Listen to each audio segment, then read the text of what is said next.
Welcome to the balcony farm. It's a very beautiful sunny day. We are nearly at the end of March. It's hard to believe the first quarter of the year 2026 is almost done. Then we'll have 9 months of the year left, and April will be the beginning of the new financial year. Anyway, it's time to water this garden. We've had a very rainy winter and early spring in the UK. I am in London, UK, if you are new to my channel. Very rainy, and it's been record-breaking amount of rain. And it's interesting because last year 2025, I remember reading that it was one of the driest spring, possibly winter as well, on record. So that contrast is really interesting. We really did need the rain, and there were concerns that if we didn't have enough rain this year, the reservoirs wouldn't fill up enough, there would be hose pipe bans. All sorts of predictions were being made if we were going to have a repeat of last year of low rain in winter and spring. So we need to be grateful for the rain, even though it's caused problems in parts of the UK and other parts. Most of continental Europe as well has had lots of torrential rain. I saw footage of the rain in Portugal. Torrential rain, rivers flooding. Anyway, it's back to the balcony farm. So I really haven't had to do much watering. I was away for most of January, so I came back and watered it, I think, around mid-Feb. And we are now nearly at the end of March, just a week away from the clocks changing, going forward. And this is only the second time in 2026 that I'm watering this garden. So that tells you. And it's looking good, I think. It's not looking too bad. I mean, some things have died. I really haven't been paying much attention to it, so part of it is the problem of me not looking after it. But in terms of water and rain, I mean, look at the nettle over there. And the lemon balm. It's just looking really good. And there's some new growth on my lavender. So lots to do. It's a great day to do some maintenance as well. Some things have died, so I'll do as much as I can. Then I'll come back to reflect on a few things in a bit. I have gathered all my water actually already. I normally water just 1 jug. That's how I measure 1 jug per pot. So let's start over here. This is longleaf plantain, and it's considered a weed, and I actually just pulled it out of the ground from a farm. It's if you read about it, it's a highly medicinal plant. It's got this gel-like substance when you cut it, and you can use it on burns, cuts, on various skin conditions. You can even add it to juice and drink it. Longleaf plantain, an excellent plant, very low maintenance as well.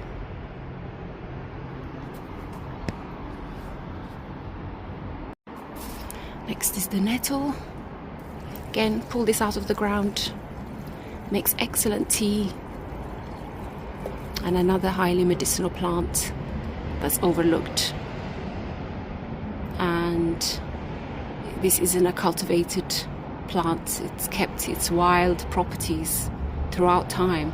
And that's what makes it such a powerful medicinal plant. And I'm not a dietitian or a nutritionist, so I can't say too much. I don't have the authority, but read up, look up all the benefits of the nettle plant and just how resilient it is. And it doesn't even need, apparently it likes poor quality or depleted soil, or it doesn't mind, at least, as long as it gets a bit of nitrogen. And in fact, something I read and I've seen is it grows a lot where people urinate. So it likes lots of urine. So I think urine is full of nitrogen, so that makes sense. Next is my sweet box. The one next to it has died, but this one keeps going. And this one, I don't think is edible, but it's a dust trap. The leaves have this remarkable ability to just attract dust. So it's a good one to have by a window.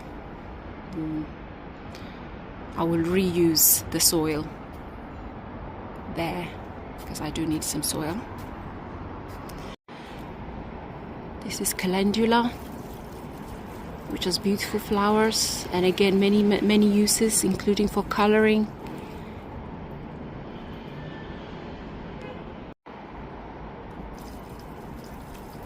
It likes to grow bunched up, I think, so you can plant it quite closely together and it's not a problem, is my understanding.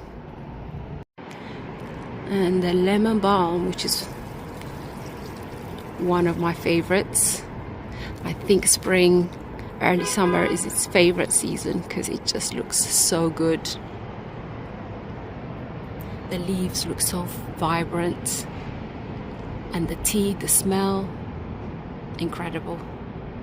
It's in the mint family, so of course you can tell that when you look at the stalk. The stalks are always square in the mint family, and I think it's one of the best mints out there. Very different, distinctive from other types of mint. And again, lots of medicinal uses, so you can't go wrong with this. Low maintenance, doesn't need too much watering, and it just keeps, like most of the mint family, it keeps coming back no matter what you do to it, which is why you need to keep it in a container, otherwise it will take over. This is sage, the wise old sage. I don't think I need to say too much about sage. It's very well known that it's a very powerful herb which has many uses, and it's doing well since I moved it. It used to be kind of in the middle of the balcony. I moved it to the edge because it needs lots of airflow, because the leaves are kind of velvety and furry, and they can catch all kinds of mold in an environment with lots of moisture. So to give it some space and some airflow, I moved it here, and it just seems generally happier.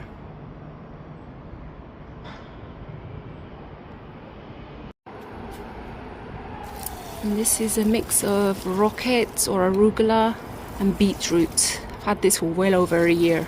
If you check out my other videos on it, just keeps coming back. I cut back from it many times, and I've taken especially the rocket, and I'm just giving the beetroot time to see if I can get even just a little bit, even a tiny beetroot. I haven't touched it. This looks like some kind of, I don't know what it is, but I'll check that out. So that's my herb bed. Back to this side of the garden, and this is nasturtium.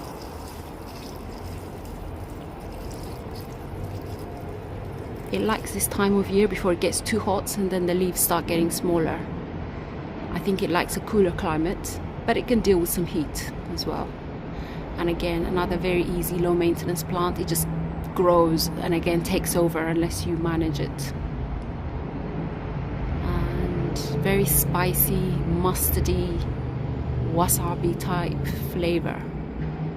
And it's a variegated variety, as you can see. Flowers are beautiful. Hopefully they'll start appearing soon. More mint. This is, I think, spearmint or just the usual type of mint.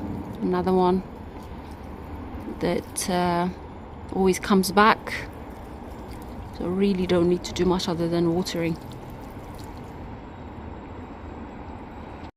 Aloe vera. And I made a video recently about a little short on how you can grow your own hair conditioner. And this one is an excellent hair conditioner, as well as its many other uses. And it is, I repotted this, I have a video about that maybe a year ago, and it's thriving and it's always been outside. And the one inside is also doing okay, but this one is doing really well, and it made it through a very cold winter. So very happy with this. I think I need to put it in a bigger pot though. This is soil I've been saving for spring. I've been doing some little composting in there. Put some ground coffee, some bits of paper, bits of leaves and cuttings. Just let it sit and decompose so that it will be ready for planting season. So I have a bit more water, so I might go over some of these one more time. But that's it. And how much water did I use up? 1, 2 of these bowls. This one isn't even finished, so almost 2 bowls. I have one more over there, so not bad. I'll try and conserve water and not be wasteful. I worry a lot about wasting water. I hate wasting water, so I have to use it very carefully. Anyway, so that's all my watering done. Let me sit for a bit. So nice to have this garden. I'm so lucky to have it.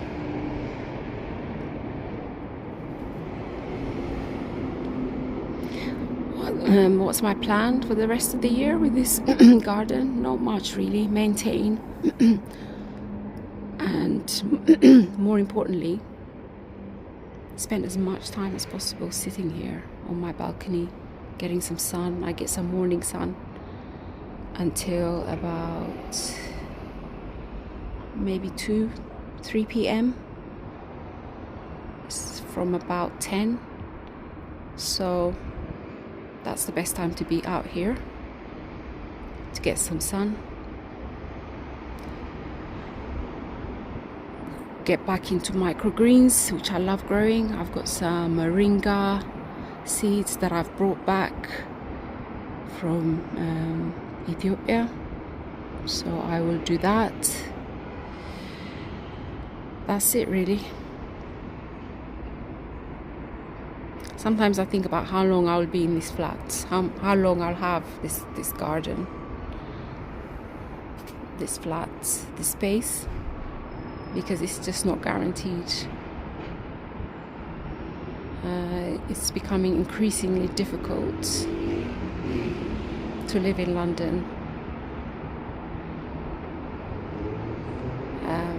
with all the costs and everything. So especially if you are keen on early retirement, which I am, it's not really sustainable to live in a place like this. I'm better off renting my place out and moving somewhere cheaper, for sure. But it's how to do that, and when to do it, and how to do it. So I'm working on that. I'm making new plans for the new financial year, April very important. The new tax year, new financial year, and have to make some decisions about my stocks and shares, ISA, what to do, how to do it. And I'll definitely be putting money in and using up my allowance, but it's how to do it, especially in the current climate with the way the market is. But I'll probably drip feed and cost average, as they say. I usually top up all in one go, but I think this year drip feeding might be more sensible. Other than that, I'm planning to go on a very long walk today by the river. I did 12 kilometers last Saturday with a friend. Went all the way to Kew Gardens. We started at Putney Bridge, and we could have gone even further, but it got a bit too dark. So I might start in Vauxhall or start where we stopped. I even got to see one of the islands on the River Thames. There are some tiny, I don't know if they're called islands though, I need to look them up. There's one called Oliver's Island, and there's a few of them out in West London towards Barnes, that area. So maybe I should start where we stopped and carry on. Love doing long walks. So, and recently when I was in Ethiopia, in Addis Ababa, I did 2 16-kilometer walks with a walking group on Wednesday and Friday. We did that. That was so good. It was a proper workout because Addis Ababa is about 2,800 meters above sea level. So, and we also did the 70 stairs. There's a place where there are 70 stairs you climb up in the city. Anyway, coming back to the balcony farm. This is how it looks at the end of March 2026. I've had this garden for about 5 years now. It started around COVID, like many people did. So I'm so glad I stuck with it, and I still have it, and it's going strong. And most of these plants are plants that I've had for that long, since 2020, most of them. I think the only thing that's new is the aloe vera and the rosemary, the arugula, and the coriander. Anyway, that's it for today. Thank you for watching. Hope you are looking forward to spring if you are in the northern hemisphere. Hope your gardening, homesteading is going well. And if you're wanting to start, now is a great time. Start with something. If you have the space, you only need a little bit of space. Just start. We have very little control of our lives these days, and this is a great thing to do, to just kind of escape from all the chaos.